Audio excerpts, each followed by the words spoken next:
Hey there, I'm Brandon, and this is Dirt Church Devotional. So let me throw some names out at you and see if you can figure out what they have in common.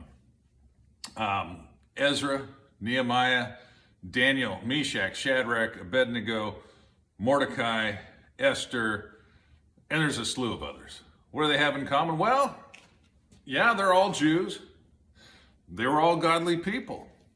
But you know, every single one of them, this is the hard part. Every single one of them, as good as they were taken captive by an enemy army and deported, taken away from their homeland and deported to a foreign land as slaves, as prisoners of war, rather, not for their sins, but for the sins of the people that they lived among.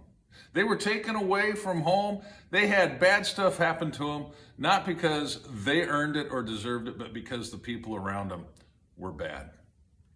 And you know, life is like that sometimes. And we wonder, why do bad things happen to good people? Well, I'm going to read to you something out of Jeremiah 24. I know a lot of people, your favorite passage is Jeremiah 29:11, and I can talk about that some other time, but look at what it says, Jeremiah 24. This is starting in verse 5. Now, he's had a vision of figs, and some of the figs were really good and some of them were really bad. This is what the Lord, the God of Israel, says. Like these good figs, I regard as good the exiles from Judah, whom I sent away from this place to the land of the Babylonians. He's talking about people that are taken away as prisoners of war. My eyes will watch over them for their good, and I will bring them back to this land. I will build them up and not tear them down. I will plant them and not uproot them. I will give them a heart to know me, that I am the Lord. They will be my people, and I will be their God, for they will return to me with all their heart. See, all those people that I mentioned, every single one of them had a good relationship with the Lord.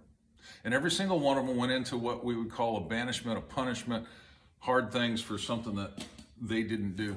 But you know what? God was protecting them. Not only did he protect them and provide for them, but he prepared them and he used them to be a blessing to others. Not only their contemporaries, I mean, hey, Daniel, Meshach, Shadrach, Abednego, they were a blessing to their contemporaries. Esther was a blessing to her contemporaries, each one of them was, but by extension, they've been a blessing to us as our faith can be built, as we can be encouraged.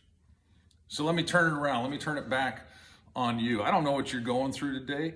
You might be going through some really hard stuff. Maybe you're losing your job, you're getting laid off, maybe the economy's falling down around you. I don't know. Hard things that you haven't deserved. You haven't done anything to make it happen negatively. You've been doing your best to honor God.